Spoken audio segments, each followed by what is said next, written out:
Es el mensaje, la continuación del mensaje de la mañana. Dios hace una pausa en dar los sellos, en traer su ira, en traer destrucción. Y hace una pausa es porque es parte de, sabemos que juntamente cada vez que Dios ha mostrado uno de los atributos que es su ira y su justicia, viene acompañado de ¿qué? De misericordia. Les dije en la mañana, y te animo a que vengan los lunes a la oración. Los que vienen los lunes a la oración pueden dar fe de ello, de que estamos analizando 5 a 10 minutos profetas menores. Y en medio de todo eso hemos visto profetas donde traen la palabra de Dios, es sentencia de juicio a la nación de Israel. Pero siempre que hemos visto juicio, hemos podido descubrir que Dios trae juntamente con el juicio misericordia. Y esto no es un caso diferente a todo ello. Dios trae misericordia y el capítulo 7 nos va a mostrar eso. Recordamos, estamos en este tiempo, en el tiempo de la gran tribulación. Ha habido ya 6 sellos, nos quedamos en el cuarto. El quinto es ira, el quinto es venganza, como recordamos. Dios dijo, mía es la venganza, yo daré el pago, y es lo que va a hacer. Y el sexto sello es el temor de parte de los hombres, es lo que causa este sexto sello. Todas las catástrofes, todo el cataclismo en todo el universo va a ser de tal manera que la gente no se arrepienta, sino que la gente quiera huir de Dios, no quiere enfrentarse, no quiere darle cara, y va a decir a los montes, cae sobre nosotros, mátanos, pero no va a poder ser así. Y esto es lo que da el sexto sello. Y al final del sexto sello hay la pregunta, ¿quién podrá sostenerse en pie? Vimos que los inconversos no van a poder hacerlo, no van a quedar. Tesalonicenses nos menciona que van a ser erradicados, nos menciona esto. Mateo 24, Mateo capítulo 25 nos menciona, ¿recuerdas lo que hemos visto? Uno será tomado y otro será dejado. El que es tomado es para juicio, no es para gloria, no es para que sea llevado al cielo, es tomado para condenación, para llevarlo a juicio. El que es dejado es para que entre ¿dónde? Entre en esta parte de acá que es el milenio. Termina acá, la tribulación entra el milenio. Mateo 25, aquí se separarán los cabritos de las ovejas pasarán al milenio, y los cabritos ¿dónde serán? Tomados para condenación. Entonces, esto es lo que está mencionando. Recuerda siempre, Mateo 24, Mateo 25 es para el tiempo de la tribulación, no es para el tiempo del rapto de la iglesia. No hay ninguna profecía, no hay nada que se tenga que cumplir para mostrar que Cristo va a venir por su iglesia. Simplemente tenemos que esperar y estar preparados. Pedro lo dijo hace más de 2000 años, y aún Pedro menciona en su segunda carta que la gente se burlaba. ¿Dónde está la venida de tu Mesías? No decías que ya venía, no dices que ya viene, y no viene. Pero ¿qué es lo que nos toca a nosotros? No nos compete saber los tiempos, simplemente estar preparados. Y esto es lo que hemos visto en la mañana. Entonces hay una pausa, y aquí hay 144,000 sellados. Y hablamos de los sellados, hablamos que normalmente conocemos que alguien pone su marca. Si hablamos de la marca de quién se habla en el libro de Apocalipsis, de inmediatamente todo el mundo levantaría la mano y dice, la marca de la bestia, la marca de la bestia. Perfecto, hay la marca de la bestia, pero hay una marca aún más importante, que es la marca de quién, de Dios, a estos 144,000 que serán los que van a compartir el evangelio. Es muy probable que esté antes de la gran tribulación estos personajes, y que es como Pablo dice en Romanos 11:11, y lo vamos a ver dentro de un momento. Pero Dios le puso marca, y hemos visto que Dios pone marcas a quienes protege. Le puso la marca a Lot, que eran los 2 ángeles que fueron a rescatar a él y a su familia. Le puso una marca a Rahab, que era el cordón, de escarlata, que lo deslizó por su ventana, y era la señal para protegerlo de la destrucción de Jericó.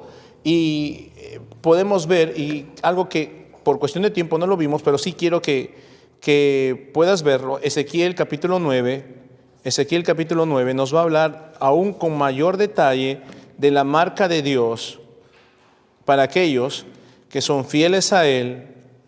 Y dice así, Ezequiel capítulo 9, verso 3. Y la gloria del Dios de Israel se elevó de encima del querubín, sobre el cual había estado el umbral de la casa, y llamó Jehová al varón vestido de lino, que tenía a su cintura el tintero de escribano. Entonces Ezequiel ve esta visión, y acá hay un tipo que aparece vestido de lino, que tiene un estuche para escribir. Bien, él tiene un estuche para escribir. ¿Y ¿Qué es eso? Bueno, sería un pequeño estuche que llevaba y en él habría tinta o algún tipo de sello que podría ser puesto en un pergamino, papiro, lo que fuera. Y la responsabilidad de este personaje era sellar las cosas. Versículo 4. Y le dijo Jehová: pasa por en medio de la ciudad, por en medio de Jerusalén, y ponles una señal en la frente a los hombres que gimen y que claman a causa de todas las abominaciones que se hacen en medio de ella. Pasa por en medio de la ciudad, y si encuentras a la gente santa, encuentras a la gente que no puede tolerar el hecho de que el sol o cualquier otra divinidad, otra cosa está siendo adorada como una deidad, entonces, si encuentras a esa gente que no tolera esta abominación de otros dioses en el templo, si encuentras estas personas que están clamando por la santidad, que son leales al verdadero Dios, ponles una marca en la cabeza, una marca en la frente, ¿correcto? Ponlas una señal en la frente. Verso 5. Y a los otros dijo, oyéndolo yo: pasad por la ciudad en pos de él y matad. No perdone vuestro ojo ni tengáis misericordia. Matad a viejos, jóvenes y vírgenes, niños y mujeres, hasta que no quede ninguno. Pero todo aquel sobre la cual hubiere señal, no os acercaréis. Comenzaréis por mi santuario. Comenzaron pues desde los varones ancianos que estaban delante del templo, y etcétera. Puedes continuar la lectura más adelante en casa. Es decir, todos los que tienen la marca de Dios en su frente eran protegidos, eran cuidados, porque estos buscaban la santidad, buscaban oraban a Dios, gemían porque no toleraban las abominaciones que se estaban dando en medio de la ciudad de Jerusalén, en el templo.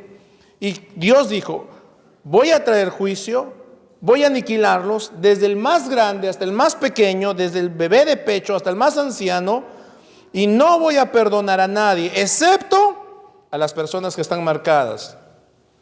A ellas voy a perdonar, voy a cuidarlas, no las toquen, ni siquiera se acerquen a ella.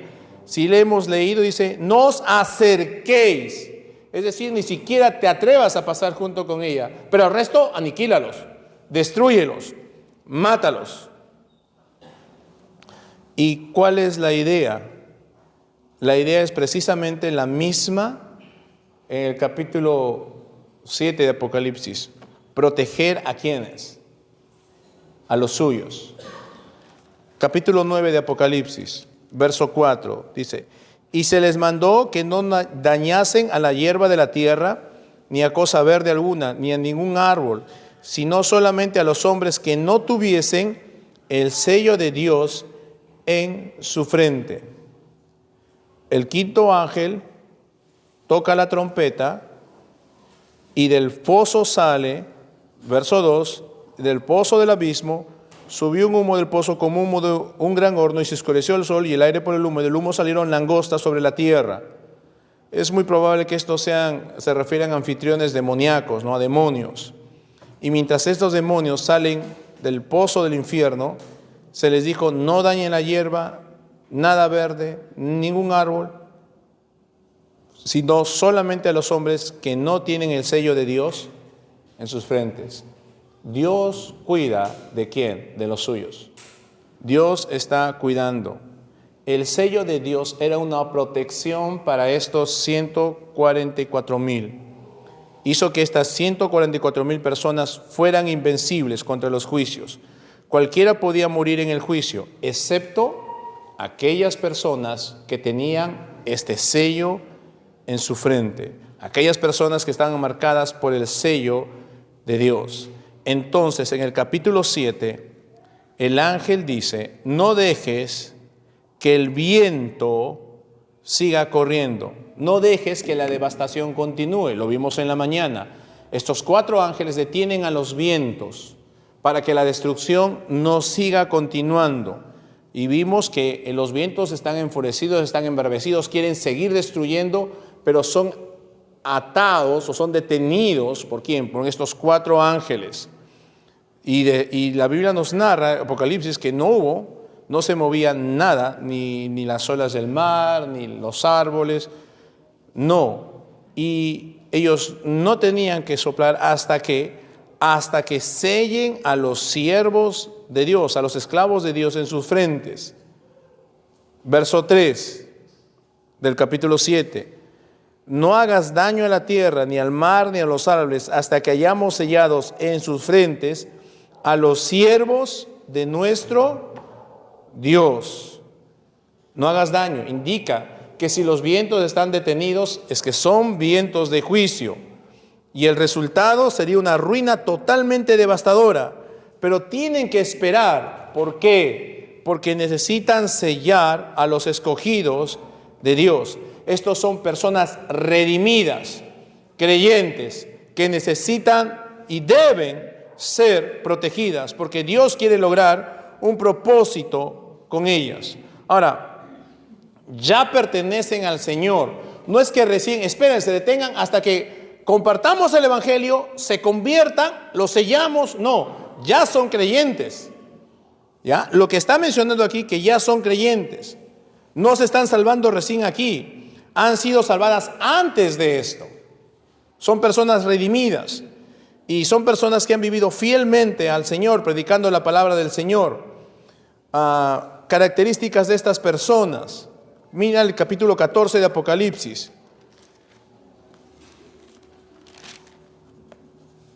Dice así: después miré y he aquí el Cordero estaba en pie sobre el monte de Sión, y con él 144,000 que tenían el nombre de él y de su Padre escrito en la frente. Y oí una voz del cielo como estruendo de muchas aguas y como sonido de un gran trueno, y la voz que oí era como de arpistas que tocaban sus arpas y cantaban un cántico nuevo delante del trono y delante de los 4 seres vivientes y de los ancianos, y nadie podía aprender el cántico sino aquellos 144,000 que fueron redimidos de entre los de la tierra. Muy bien. El Cordero ha vuelto, el Cordero está en el monte de Sión, y con él están ¿quiénes? Los 144,000. Salieron, estaban sellados y fueron conservados, no fueron aniquilados en el tiempo de la tribulación. ¿Y cuál fue su marca? Verso 1, tenían su nombre y el nombre de su Padre escrito en sus frentes. ¿Cuál es la marca? Ahí dice la marca. Verso 1, tenían el nombre de él, del Cordero, se refiere a él, y el de su Padre escrito en sus frentes o en la frente. 144,000 que habían sido rescatados de la tierra, habían sido redimidos. ¿Cómo eran? Características de estas personas. Verso 4 del capítulo 14. Estos son los que no se contaminaron con mujeres, pues son vírgenes. Estos son los que siguen al Cordero por donde quiera que va. Estos fueron redimidos de entre los hombres como primicias para Dios y para el Cordero. Son los primeros frutos para Dios y para el Cordero. No se encontró mentira en sus bocas. Son intachables. Son los primeros frutos de un Israel redimido, de un Israel ya convertido. Son los primeros judíos que se convirtieron. ¿Cuándo se convirtieron? Es muy probable que se convirtieron aquí, más o menos, casi empezando. No está diciendo que se van a convertir recién cuando los 4 ángeles sujeten los vientos. Está diciendo que ya han sido convertidos. Lo que están haciendo es que aún les faltan ser sellados. Están buscando a estos y van a ser sellados. Y estos son ¿quiénes? Las primicias de los frutos. Judíos que han sido redimidos, judíos que se han mantenido puros, judíos que se han mantenido castos, judíos que han seguido al Cordero. Y cuando dicen seguido al Cordero es que se han mantenido obedientes a Dios. Hicieron lo que Él pidió. No se encuentra mentira en su boca, eran honestos, tenían integridad, no tenían ninguna culpa. Eran personas íntegras, de muy buen testimonio, eran fieles, eran leales, diligentes, santos, siervos del Señor. y son las primicias. Ellos predicaban a Cristo contra todo el mundo, cuando todo el mundo pecaba. Predicaban a Cristo cuando todo el mundo estaba en contra de Él y blasfemaba contra Dios. Cuando el mundo se burlaba, cuando el mundo maldecía, eran devotos, eran piadosos. Y eran los que han convertido también a otros judíos, pero también a los gentiles. Son un cuerpo misionero, por usar un término actual. Son los que han compartido el evangelio. Son los primeros frutos. Toda la nación, eventualmente de Israel, vendrá a salvación. Es lo que dice Pablo en Romanos capítulo 11. Y estos 144,000 han sido fundamentales para la salvación. Y como te dije en la mañana, es lo que Mateo 24:14, donde se nos recuerda que el evangelio será predicado en todas las naciones. Entonces vendrá el fin. Y estos 144,000 son parte de esa profecía que Jesús dictó en el verso 14 de Mateo 24, que el evangelio será predicado en todas las naciones. Y ellos son parte de esto. Ahora, imaginen ese día 144,000 judíos comprometidos y que entienden quién es su Mesías, que son devotos a Él, que son santos. Y son los que han predicado para que muchos lleguen a ser salvos y muchos puedan entrar aquí, al milenio, los que no han muerto. Y las personas y van a seguir predicando en el reino, por si acaso. ¿Por qué? Hablamos esto en la mañana. Las personas, todo aquel que pase aquí al milenio, va a ser ¿qué? Creyente.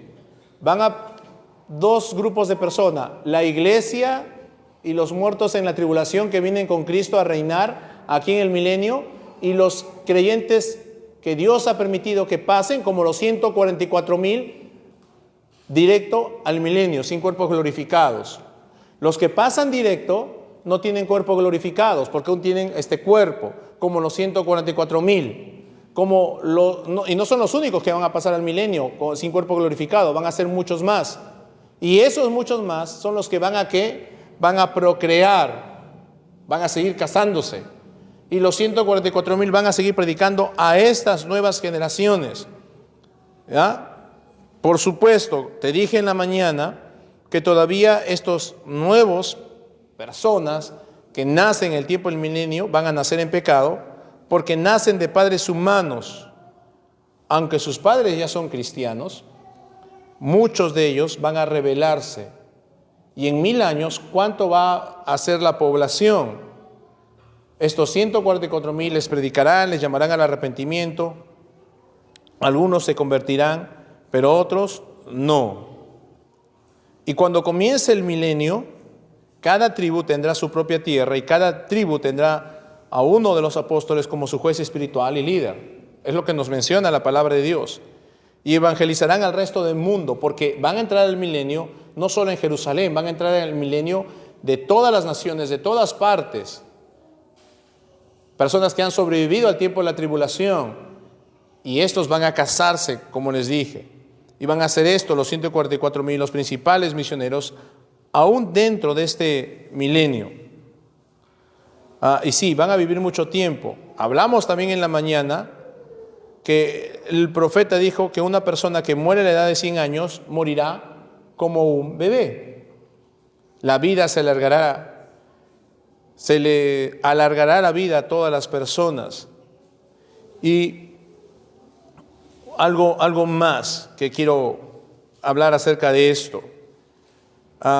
¿Quiénes son estos 144,000? Lo vimos en la mañana, está totalmente clarísimo. El verso 4 nos dice 144,000 de todas las tribus de los hijos de Israel. Te lo dije en la mañana, no hay que ser un genio para darnos cuenta que son literalmente 12,000 de cada tribu. Algunas personas y dicen que son los adventistas del séptimo día, estos 144,000. Otros que son los testigos de Jehová. Otros dicen que son los mormones. Algunos dicen que son israelitas británicos. Es todo lo que he encontrado acerca de quiénes dicen ser estos 144,000. Aún un grupo radical de cristianos, sobre todo del norte del continente, dice que estos 144,000 es la iglesia. No sé cómo sacan a la iglesia de una posición como esta o de un texto como esto. Dice que son de Israel. Ni siquiera, como te digo, tienes que ser un genio para poder darte cuenta que son judíos.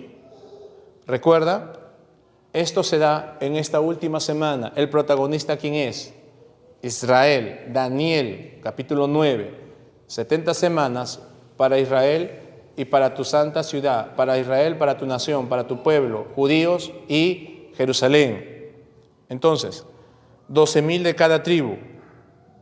¿Correcto? Ahora, Romanos capítulo 11, verso 11, nos menciona esto. Quiero leértelo, lo que Pablo escribe a los romanos, capítulo 11, verso 11. Dice: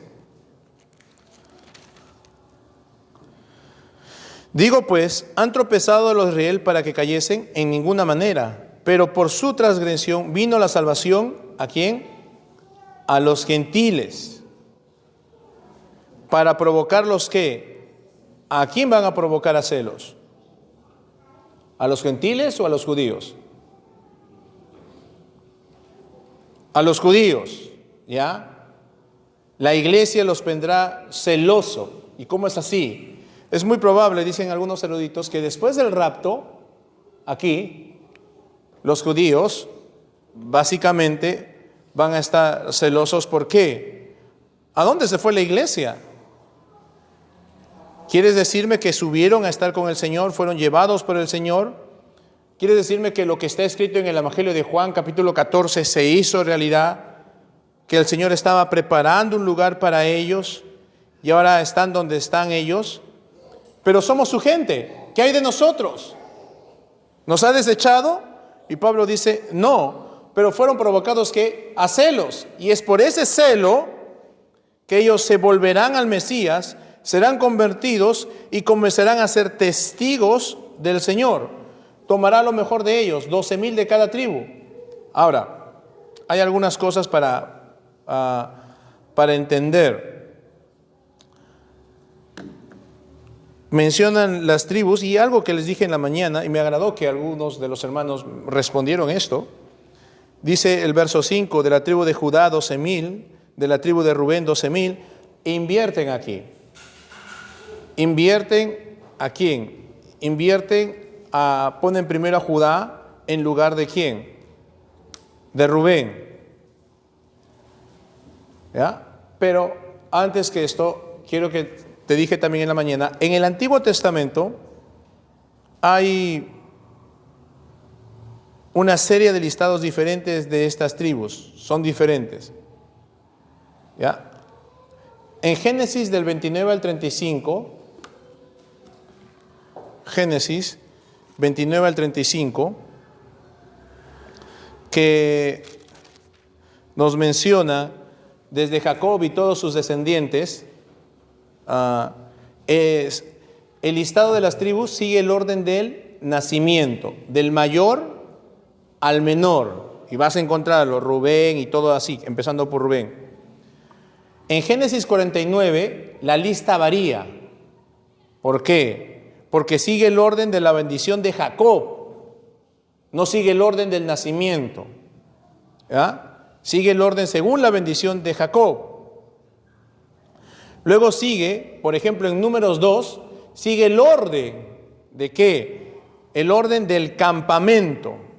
Es cómo acamparon, así, si este estuvo, acampó acá, sigue el orden de cómo acamparon. Eso es en Números 2. En Números 26 sigue el orden del censo de la invasión a Canaán. Entonces en Números 26 vas a encontrar ese orden. A veces el orden está por el orden de bendición y maldición, como en Deuteronomio capítulo 27. A veces el orden está como en Deuteronomio 33 bajo la bendición de Moisés. El orden de que tú vas a leer las tribus. A veces el orden está según los príncipes de Israel, como Números capítulo 1. A veces el orden está según la herencia de las tierras, como está en Josué capítulo 13 al 22. A veces el orden está en el orden de esposas y concubinas, como en Primera de Crónicas capítulo 2 al 8. A veces el orden de las tribus está en la Biblia según el orden de las puertas de la ciudad, como Ezequiel 48. Entonces, el orden de cómo se mencionan las tribus cambia mucho, varía mucho. O sea, no vamos a encontrar algo que se va a repetir y así. Va a variar dependiendo, como te dije, estas ocasiones y estas circunstancias. Bien, a veces hay variaciones incluso en los nombres. Pero, por ejemplo, la primera tribu de aquí llamada es Judá, pero Judá no era el primogénito. ¿Quién es el primero? Rubén es el mayor. ¿Y por qué? Porque según Crónicas, Primera de Crónicas, capítulo 5, verso 1, Rubén perdió su derecho de nacimiento porque ensució sexualmente la cama de su padre y quedó desligado o deslizó su papel de primogénito. Y puedes leerlo en Primera de Crónicas, capítulo 5, verso 1. ¿Ya? Simplemente anótalo. Otra cosa interesante. En el verso 7 dice, de la tribu de Simeón y de la tribu de Leví. Los levitas, o Leví era la tribu sacerdotal que vienen los levitas, de ahí Leví. Y nunca se les dio un territorio. Ahora, entonces, ¿por qué están incluidos aquí? Porque por lo general eran sacerdotes de toda la nación y nunca tuvieron un territorio. ¿Y por qué están incluidos? Y la respuesta es porque no vas a encontrar a un personaje en estas 12 tribus. No vas a encontrar a Dan. Si tú te percatas y buscas, Dan queda fuera. ¿Y debido a qué se queda fuera? Debido a su idolatría. Dan fue la única tribu que no logró conquistar su territorio. Si tú lees en Jueces, capítulo 18, y debido al grave pecado de Dan de idolatría y de tener su propio sacerdote y toda esa historia, queda fuera. Porque en Deuteronomio capítulo 29, 18 al 21, el Señor dice que cualquiera que traiga idolatría a Israel tendrá su nombre borrado. Por lo tanto, la tribu de Dan es eliminada y Leví reemplaza en su lugar y toma uno de estos 12 lugares que pertenecen a las tribus. Pero miren cómo es misericordioso Dios, ¿no? Porque en la lista del milenio de las tribus, en Ezequiel 48, Dan está incluido. La gracia de Dios triunfa aún en Dan, y Dan es llevado a la gloria milenaria, pero Dan no está incluido y no está protegido. En el milenio va a estar la tribu de Dan, pero Dan no está protegido de no morir de esos 144,000. ¿Por qué? Porque debido a su idolatría. Tercera cosa, normalmente siempre se tienen a Efraín y a Manasés. Pero en el verso 6 se tiene solamente ¿a quién? A Manasés. Y abajo en el verso 8 dice, ¿a quién se le coloca? José. Y es muy raro que en los hijos de Jacob, de las 12 tribus, en el Antiguo Testamento se tenga ¿a quién? A José. Normalmente no se tiene a José. ¿Ya? Entonces, Leví no tiene territorio. Los dos hijos de José, Manasés y Efraín, están listados siempre, pero aquí Efraín queda fuera. ¿Por qué? Precisamente por casi lo de Dan. Efraín era ¿qué? Muy idólatra y era un desertor de la casa de David. Y Efraín era un aliado de los enemigos de Judá, del reino del sur. Entonces, el lugar de Efraín es tomado por su padre, José. La pregunta es, ¿los judíos actuales saben de qué tribu son? Y la respuesta es no. Pregúntale a algún judío, cualquiera que te encuentres, pero judío verdadero, pues no esos falsos israelitas, ¿ya? Y tú sabes, el otro día vi una película, pensé que era solo película, para evitar el exterminio de la descendencia a través de la Segunda Guerra Mundial, y cuando se borraban los judíos para los judíos la genealogía es lo más importante. Es por eso que ellos tienen muchos documentos de genealogía, guardan, y por eso es que tú vas a encontrar mucha genealogía en el Antiguo Testamento, es vital para los judíos. Y con la Segunda Guerra Mundial todos sus registros eran quemados, destruidos, y los judíos, para que no se rompa esa genealogía, ¿cómo lo hicieron para memorizarlo? Lo hicieron en canciones.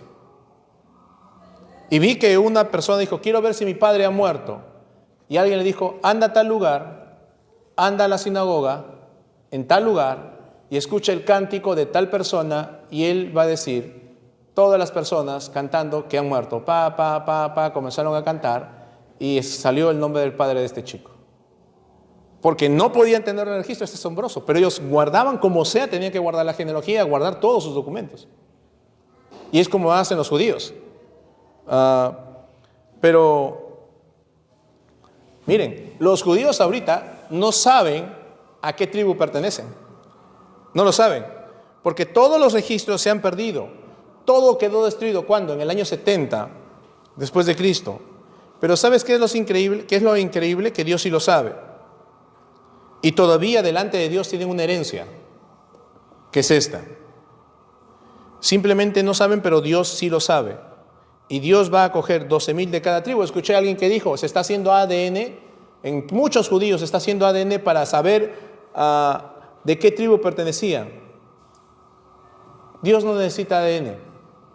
Dios dice 12,000 de cada tribu, y cuando tú seas escogido, vas a decir, yo era de la tribu de tal, sí, porque Dios no necesita registros.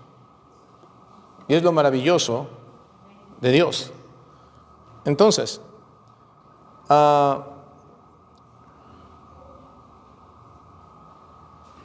miren, este es un pasaje muy, muy, muy importante, porque nos vuelve a mostrar que,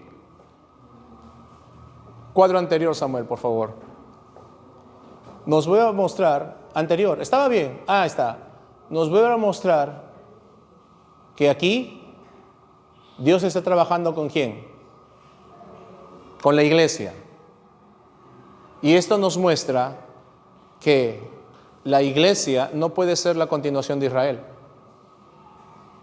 Es imposible. No hay forma de, Dios, la iglesia continúa Israel, y cuando la iglesia se va, Israel nuevamente va a continuar, o sea, sí, van a hacerse continuación uno tras otro. No. Y Pablo dice en Romanos 11, debido a los gentiles que Dios utilizó para causar celos, ¿sobre quién? Sobre Israel. Y en este tiempo Dios está trabajando con la iglesia, y eso es muy importante porque esto nos muestra, pero lo más importante es que Dios nunca ha desechado a su pueblo, como dice Pablo. Desechó Dios a Israel de ninguna manera, bajo ninguna circunstancia. El pueblo de Dios siempre será un pueblo especial para Dios, útil para Dios, con un propósito dentro de los planes de Dios, dentro del sistema de todo el tiempo para Dios, siempre. Y va a volver a tomar a su pueblo aquí, y juntamente con esto, en el tiempo de la tribulación, cuando la iglesia sea arrebatada, el pueblo de Israel va a tomar nuevamente protagonismo dentro de la cronología o de la historia que escribe Dios. Y es lo que nos menciona su palabra. Muestra que Dios tiene, este capítulo 7 muestra que Dios tiene un gran propósito para el judío, que Dios no ha terminado con Israel. La historia no puede borrar al judío. El genocidio no ha logrado eliminarlo. ¿Por qué? Porque Dios tiene un plan especial para ellos. Alguien dirá, bueno, ¿qué pasa con el reino del norte que se mezcló, fue llevado en cautiverio y quedó fuera? ¿Cómo va a sacar de esas tribus restantes? ¿No? Sabemos que el reino del sur, quienes se mantenieron solamente fieles. Antes que el reino del norte fuera llevado cautivo en el 722 a.C., el resto de esas 10 tribus se había filtrado en el reino del sur para que inclusive las 12 tribus se restituyeran dentro de Judá y Benjamín. Las tribus no están perdidas. Dios sabe dónde están y Dios va a redimir a Israel y va a escoger 12,000 de cada uno de ellos para ser su testigo. Dios les va a dar una segunda oportunidad. La primera oportunidad, ¿cuándo fue? Cuando Él vino. A los suyos vino y los suyos no lo recibieron.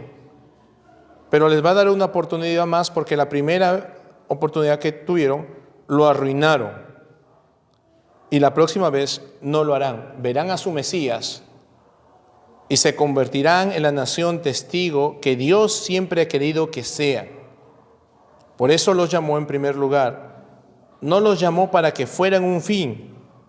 Los llamó para que ellos sean el medio para lograr un fin y un propósito. El fin no son ellos. Ellos son el medio para lograr un fin. ¿Y cuál es?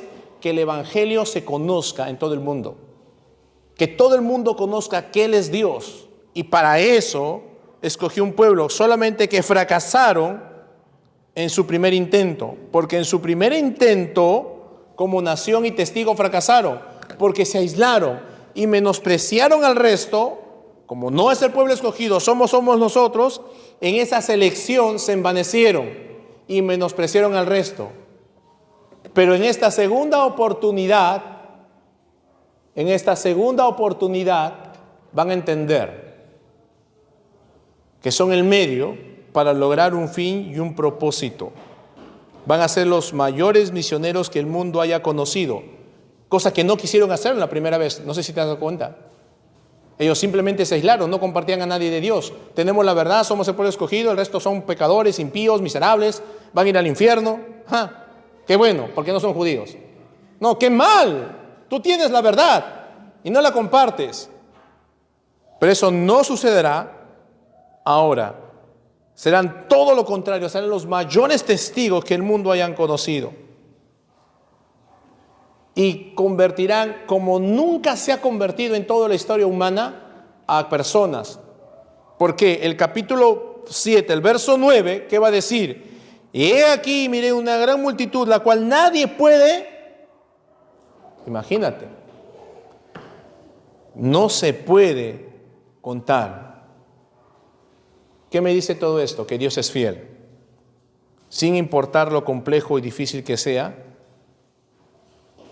con todo el dolor que Israel le ha causado a Dios, con todo el repudio que Israel pudo haber tenido con Dios, Él no violará, o Dios no va a violar su pacto con Él, su propósito con esta nación por la cual escogió. Muestra la fidelidad de Dios a pesar de todo. Nos muestra que tenemos un Dios fiel. Y eso se traslada inmediatamente, esa fidelidad se traslada inmediatamente a todos aquellos que son sus hijos. Miren todo lo que Dios va a hacer con Israel a pesar que Israel los ha despreciado, a pesar que Israel los rechazó, a pesar que no cumplieron el propósito. Pero Dios los escogió, hizo un pacto con Abraham, haré de ti una gran nación. Y a pesar, como te digo en algunas oportunidades, el pacto, a pesar que una de las partes no cumpla, la otra está, sí, dispuesta a cumplir. Y este es Dios. Vemos, a pesar de la dureza de corazón del pueblo judío, que Dios se mantiene fiel. Eso es asombroso. Y eso, como te dije, se traslada directamente a aquellos que son hijos de Dios. Esa fidelidad que tenemos en un Dios soberano. A pesar de las cosas que podamos hacer, a pesar de que podamos ser infieles, Su palabra dice que Él permanece fiel. Es asombroso. Cómo Dios vuelve a tomar a Israel. Cómo hay una pausa de misericordia en medio de todo el flagelo de su ira. Es que es Dios. Recuerde eso siempre. Su ira está al mismo nivel que su amor. Su amor no es más. Él es un Dios que todos sus atributos están al mismo nivel. Y así como su ira se desata, la misericordia tiene que ir al mismo nivel y siempre va a estar presente en la vida de cualquiera. Vamos a orar. Padre nuestro que estás en los cielos, te doy gracias por esta noche. Gracias por lo que tu palabra nos muestra, por esta porción de Apocalipsis, donde vemos tu fidelidad, donde vemos que Israel es nuevamente utilizada por ti, porque así está designado. A pesar que ellos te fueron infieles, a pesar que ellos fracasaron una primera vez, tu misericordia es mostrada dándoles una nueva oportunidad. Tu amor hacia la humanidad va a ser llevado por medio de ellos, porque van a predicar el Evangelio. Dios, gracias porque así como tú eres fiel para con Israel, eres fiel para con nosotros. Así como tú eres un Dios misericordioso, para que aún en tu ira puedas mostrar misericordia, eres misericordioso para con nosotros. Y te damos gracias. Bendito y alabado seas. Y ayúdanos a tener siempre presente esto y vivir agradecidos por tu fidelidad y tu misericordia. En Cristo Jesús te lo pedimos y te damos gracias. Amén.